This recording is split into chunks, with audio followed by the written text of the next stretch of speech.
நாயகம் ஸல்லல்லாஹு அலைஹி வஸல்லம் வந்து அவங்க எல்லாருக்கும் முன்மாதிரியாக இருக்காங்க. அல்ஹம்துலில்லாஹ். அவங்க வந்து ஒரு ஹதீஸ் ஒன்று வருது. எப்படின்னா, நீண்ட நேரம் நின்று தொழுதுருக்காங்க. கால் வீங்கும் அளவுக்கு வந்து தொழுதுருக்குறாங்கன்னு ஒரு ஹதீஸ் இருக்குது. வந்து உடம்பு முடியாதவங்க வந்து உட்காந்து தொழுவலான்னு இருக்குது.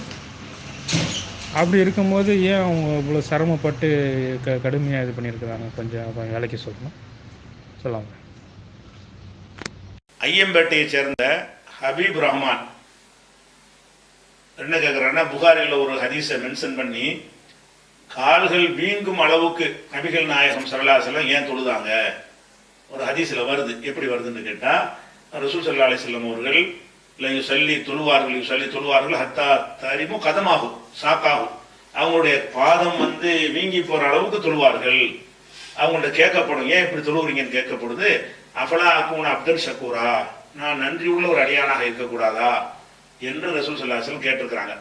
அப்படி இருக்கும் பொழுது அப்போ நமக்கு மார்க்கம் லேசானதுன்னு ஒரு பக்கம் சொல்றோம், இபாதத்தில் கஷ்டப்படக்கூடாதுன்னு சொல்றோம். ரசூல் ஸல்லல்லாஹு அலைஹி வஸல்லம் வந்து கால் வீங்கி போற அளவுக்கு எதுக்கு செய்யணும்? அது வந்து ஒரு சரிதானா? அதான் அதுக்கு என்ற விளக்கம் என்ன? சரிதானான்னு கேட்க முடியாது. ரசூலுல்லாஹ்வுடைய செயலை போய் சரிதானு கேட்க இயலாது. அதுக்கு என்ன விளக்கம் அப்படிங்கிறது அவருடைய கேள்வி. இது புகாரில் 1130 ஹதீஸில் இருக்குது. இதை வந்து ரசூல் ஸல்லல்லாஹு அலைஹி வஸல்லம் செஞ்சதை அப்படி தனியாக வச்சுக்கிருவோம். இது சம்பந்தமா வரக்கூடிய மற்ற செய்திகளை நம்ம பார்ப்போம். எல்லாத்தையும் தொகுத்து ஒரு கருத்துக்கு வந்துடலாம். அப்ப இதுல எப்படி இருக்குதா, வேற ஹதீஸ்கள் எப்படி வருதுன்னு கேட்டா, புகாரில 20வது ஹதீஸ். அதுல என்ன வருதுன்னா, இது அமரகம் ரசூல் ஸல்லல்லாஹு அலைஹி வஸல்லம் அவர்கள் மக்களுக்கு கட்டளையிடும் பொழுது, அமரகம் மினல் அமாலி பிமா யுதீகூன், எந்த அமலுக்கு உத்தரவு போட்டாலும் சக்தி உள்ளதைத்தான் உத்தரவு போடுவார்கள், சக்திக்கு இல்லாத ஒன்றை உத்தரவு போட மாட்டார்கள். இது ரசூலுல்லாஹ்வுடைய விளக்கம்.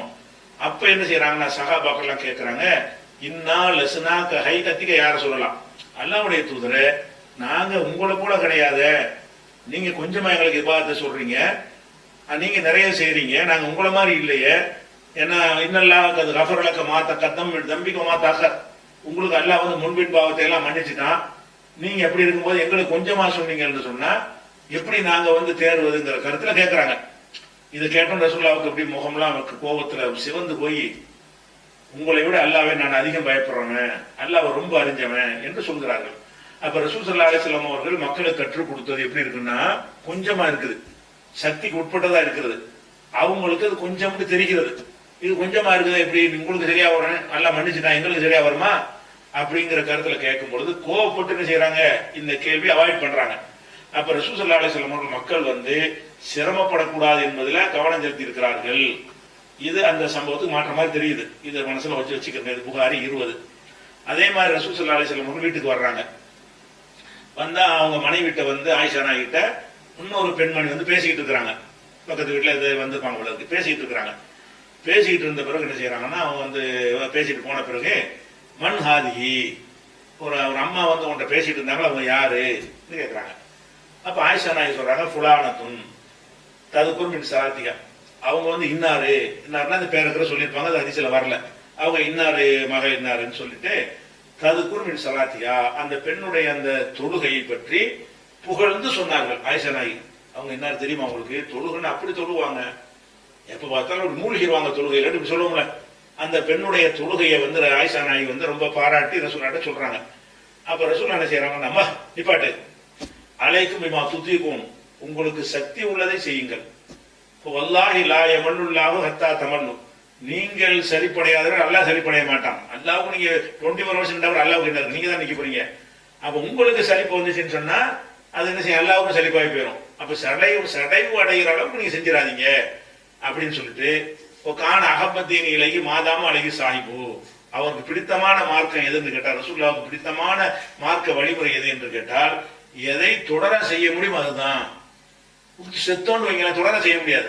நான் வந்து 50 ரக்கா தொழுவோம், 2 நாளைக்கு ஒரு நாளைக்கு தொழுவான், 5 நாளைக்கு தொழுவான், அப்புறம் தொழ முடியாம போயிடும். டெய்லி அவனுக்கு ஏன்டா ஒரு ரக்கா தொழுதான் சொன்னா டெய்லி அவன் தொழுதுவான். அதையெல்லாம் ரசூல் ஸல்லல்லாஹு அலைஹி வஸல்லம் காட்டி என்ன செய்யறாங்கன்னா, நல்லா ரொம்ப தொழுற பொம்பளைன்னு பாராட்டும் போது நிப்பாட்டிங்கிறாங்க. அப்படின்னா மார்க்கத்தில் இருக்குதா, தொழுதுட்டே இருக்கணுமா காலமெல்லாம்? அப்ப ரசூல் ஸல்லல்லாஹு அலைஹி வஸல்லம் கஷ்டத்தை கொடுக்கல என்ற ஒரு விஷயத்தை வந்து புகாரி 43வது ஹதீஸில் நீங்க பார்க்கலாம். அதே மாதிரி வந்து ரசூல் ஸல்லல்லாஹு அலைஹி வஸல்லம் சொல்றாங்க, புகாரில் 6464வது ஹதீஸ் சொல்றாங்க, சத்திது ஒகாரிபு, எல்லாம் நடுத்தரமா செய்யுங்க எல்லா காரியத்தையும் வணக்கத்துல. ஏன்னு கேட்டா உங்களுடைய அமல் மூலமா நீங்க சொர்க்கத்துக்கு போறது கிடையாது. அல்ல கடமையாக்கிட்டாங்கிறது நம்ம செய்யறமே தவிர அறிந்து கொள்ளுங்கள் அல்ல யுதுகில் ஆகதற்கும் அமல்குள் ஜன்னா, அவருடைய அமல் வந்து ஒருத்தரையும் ஜன்னத்தில் சேர்க்காது. இந்த அமலை பார்த்துட்டு அல்லா தரான்னு நினைச்சிடாதீங்க. அல்லாவுடைய கருணையில தான் சொர்க்கம் கிடைக்கிறது.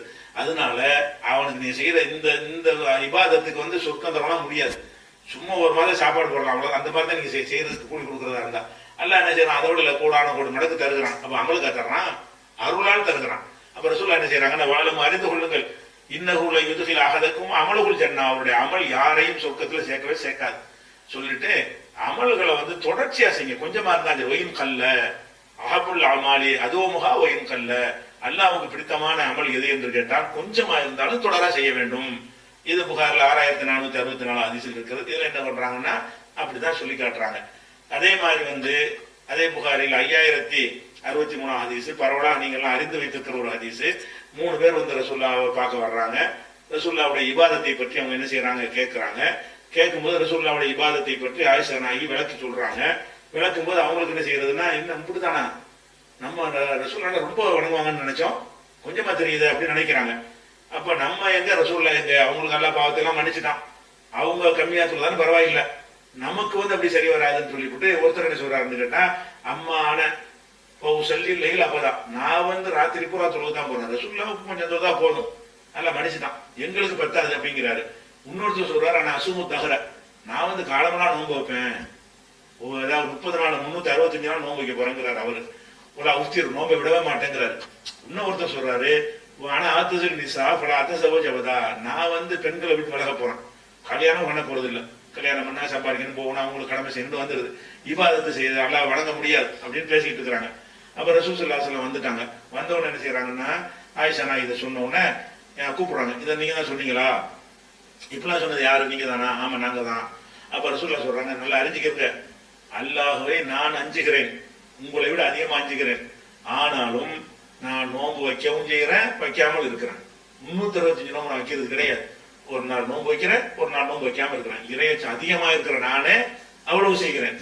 அது மாதிரி சல்லி வார்க்குது, கொஞ்ச நேரம் தொழுகிறேன், கொஞ்ச நேரம் தூங்குகிறேன். தூக்கத்துக்கு தியாகம் நான் இதுல ரொம்ப அச்சம் இருக்குது, அதுக்கான தூங்காம இருக்கிறேன்னா தூங்க தான் செய்கிறேன்.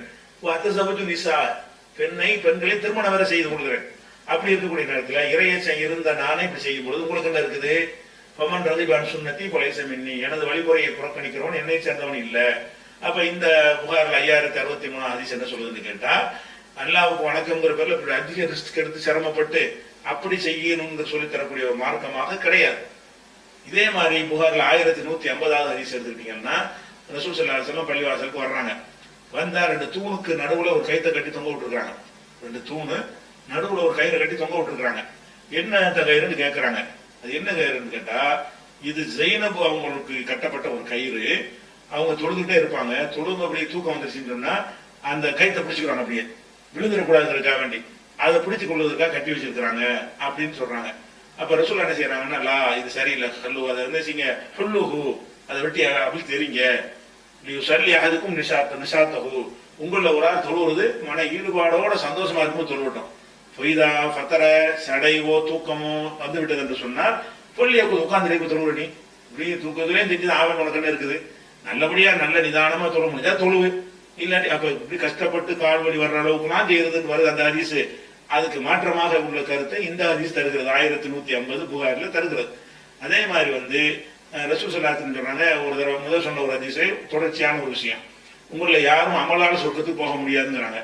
நீங்களுமான்னு ரசூலுல்லாஹ்ட்ட கேட்கறாங்க. நானும் தான், அல்லாஹ் ரஹ்மத் செஞ்சாலே தவிர நானும் சொர்க்கத்துக்கு போக முடியாதுன்னு சொல்லிவிட்டு, சத்திது ஓ காரிபு, நீங்க வந்து நடுத்தரமா செய்யுங்க, எதா இருந்தாலும் நிதானமா செய்யுங்க, வகுது ஒரு காலையிலும் மாலையிலும் வணங்குங்கள், ஒரு செய்யும் என துஞ்சா இரவுல கொஞ்ச நேரம் வணங்குங்கள், ஒரு கஸ்த அதாவது நிதானம் நடுத்தரம் ஜாக்கிரதை அப்படி சொல்லி ரசூலுல்லாஹ் வந்து சொல்லி காட்டுறாங்க. புகார்ல 6463 ஹதீஸ்ல. அப்ப இதுல என்ன இருக்குது, இபாதத்து வணக்கத்துக்காக வேண்டி போட்டு நம்மளை போட்டு கஷ்டப்படுத்திக் கொள்வது வந்து கூடாது. அது மாதிரி முஆத் இப்னு ஜபல் அவர்களே, அபு மூசா அவங்களையும் யமன் நாட்டுக்கு அவங்கள வந்து நிர்வாகிகளாக அனுப்பி வைக்கும் பொழுது என்ன சொல்லி அனுப்புனாங்க, எஸ்ஸிரா, லேசா சொல்லுங்க மக்களுக்கு, உலாத்து அசீரா, கஷ்டமாக்கிறாதீங்க 2 பேரும், ஓ பஷீரா, நற்செய்தி சொல்லுங்க 2 பேரும், உலாத்து நஃபீரா, வெறுப்பு ஏற்படுத்திடாதீங்க, வணக்கத்துல வந்து வெறுப்பை ஏற்படுத்தி விட்டுறாங்க. ரொம்ப பிடிச்ச உங்களுக்கு பள்ளிவாசல கதியா கடை ஓடிய போயிடுவாங்க. அப்படிலாம் செய்யக்கூடாது என்று அறிவுரை சொன்னார். அப்படிங்க இந்த கருத்துப்பட நூற்றுக்கணக்கான கொஞ்சம் தான் உங்களுக்கு சொல்லி இருக்கிறோம். அவ்வளவு ஆதாரங்கள் என்ன செய்யலாம், எடுக்க முடியும். இப்ப என்ன செய்யறோம்டா, இப்ப ரசூல்லா வந்து கால் வீங்கிற அளவுக்கு தொழுதாங்களே என்று கேட்டால், ரசூல் ஸல்லல்லாஹு அலைஹி வஸல்லம் பொறுத்த வரைக்கும் இந்த விஷயத்துல வந்து அவங்களுக்கு ஒரு சிறப்பு விஷயம் இருக்குது. என்னன்னு கேட்டா, நம்மளை விட அவங்க வந்து இப்ப நமக்கு 5 வேளை தொழுகிறோம். ரசூல்லா வந்து தகஜ்ஜுத் தொழணுமா இல்லையா? நம்ம நோன்பு வைக்கிறோம். நோன்பு நம்ம நோன்பு எப்படி நோன்பு? நமக்கு பகல் தான் நோன்பு, இரவு நோன்பு நமக்கு கிடையாது. அதாவது சுபுல இருந்து மகரிப் வரைக்கும் பகல், மகரிப் ஆயிட்டா இரவாகி போயிடும். நம்ம நோன்பு இவ்வளவுதான். அப்ப ரசூல் ஸல்லல்லாஹு அலைஹி வஸல்லம் என்ன செய்வாங்கன்னு கேட்டா, சௌமுல் விசால், விசால்னு சொன்னா 24 ஹவர்ஸ் நோன்பு, இரவு பகல் 24 மணி நேரம் நோன்பு. அப்படி பல நாளுக்கு வைப்பாங்களாம். அப்படின்னா ஒரு 3 நாள் 4 நாளைக்கு நோன்பு வைப்பாங்க. நோம்புனா எப்படி, ராத்திரிலையும் நோன்பு பகல்லையும் நோன்பு. அப்ப சகாபாக்கள்லாம் கேட்பாங்க, நீங்க எப்படி இப்படி எல்லாம் வைக்கிறீங்களே, எங்களுக்கு ஏன் தடுக்கிறீங்கன்னு. நீங்கள் நான் 1 ஆண்டு கட்டுவாங்களாம். எனக்கு அல்லாஹ் வந்து அந்த இதை ஒரு அவன் புறத்திலிருந்து எனக்கு வலிமையை தருகிறான் என்று அவர்கள் சொல்வார்கள் அப்படிங்கிற வருது. அப்ப ரசூல் ஸல்லல்லாஹு அலைஹி வஸல்லம் அவர்கள் இது கஷ்டம் தானே, இந்த கஷ்டம் வந்து அவர்களுக்கு கூடுதல் இபாதத்தை செய்வதற்காக வேண்டி அவர் தன் மீது சுமத்தி கொண்டார்கள். தனக்கு செஞ்சாங்க, உங்களுக்கு தடுத்துட்டாங்க. ரசூல் ஸல்லல்லாஹு அலைஹி வஸல்லம் அவர்கள் எந்த ஒரு சிரம விஷயத்தை எடுத்துக்கொண்டாலும் சரி, சிரமமான காரியத்தை ரசூல்லா செஞ்சு உங்களுக்கு லேசானதை சொல்லியிருப்பார்களே, ஆனால் நீங்க அதுல ஃபாலோ பண்ண வேண்டியது உங்களுக்கு சொன்ன கட்டளையை தான். ரசூல்லா செஞ்சதை ஃபாலோ பண்ணக்கூடாது. ரசூல்லா கால் வீரர்கள் செஞ்ச அப்படி செய்யக்கூடாது தடுத்துட்டாங்கல்ல, தூங்குட்டாங்கல்ல, சிரமமாக்கிறான்னு சொன்னாங்களா இல்லையா? அப்ப ரசூல் ஸல்லல்லாஹு அலைஹி வஸல்லம் அவர்கள் சிரமமாக்கி கொள்வார்களே, ஆனால் அவர்களுக்கு அல்லாஹ்வுடைய விருது ஒரு பிரத்யேகமான ஒரு சக்தி இருக்கிற காரணத்தினால் அவங்களுக்கு அது ஓகே, அவங்க செஞ்சிருக்கிறாங்க. அப்படி வழங்கி கொள்ளணும். இது ரசூல் ஸல்லல்லாஹு அலைஹி வஸல்லம் எந்த ஒரு சிரம காரியமா இருந்தாலும் சரி, அவங்க செஞ்சு அது மட்டும்தான் ஆதாரமா இருந்தால் நம்மளும் செய்யணும். அவங்க சிரமமான காரியத்தை செஞ்சு நமக்கு செய்யாதுன்னு சொல்லிட்டாங்கன்னு சொன்னா நீங்க தானே செய்யறேன்னு கேட்கக்கூடாது. அது அவங்களுக்கு உள்ள தனித்தன்மை, தனி சட்டம் அப்படி எடுத்துக்கொண்டு நமக்கு சொன்னா நம்ம செஞ்சுட்டு போயிட வேண்டியதான். நமக்கு அல்லாஹ்வுடைய ரசூல் என்ன வழிகாட்டினாங்களோ அதை செய்யணும்னு வழங்கிக் கொள்ளணும்.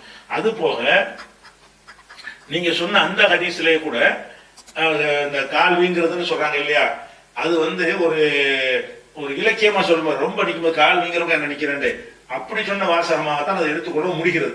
ஏன் எடுத்துக்கொள்ள முடிகிறதுன்னு கேட்டா, அப்ப ரசூல் ஸல்லல்லாஹு அலைஹி வஸல்லம் அவர்கள் வந்து தொழுதாங்கல்ல, இதே சம்பவத்தை வரும்போது புகாரில் 4837வது ஹதீஸ்ல வருகிறது.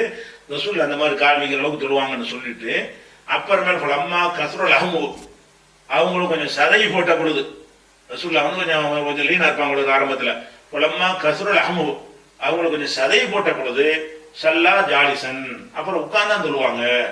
அப்ப சதை போட்டு உட்கார்ந்து சொல்லுவாங்க என்ன அர்த்தம், கால் வீங்குற அளவுக்கு நிக்கலாம் தானே அர்த்தம். அப்ப கால் வீங்குதல் என்பது வந்து சும்மா கூட நிற்கும் போது ஒரு இலக்கியமா சொல்லுவோம்ல, ஏன்டா கால் வீங்குற அளவுக்கு நிக்கிறேன்னு ஒரு பேச்சுவாக்கில் சொல்லுவோம்ல, அந்த மாதிரிதான் எடுத்துக்கொள்றதாகத்தான் அந்த ஹதீஸ் அமைந்திருக்கிறது. இல்ல நேரடி அர்த்தமே இருக்குன்னு வைத்துக் கொண்டாலும் அது அவங்க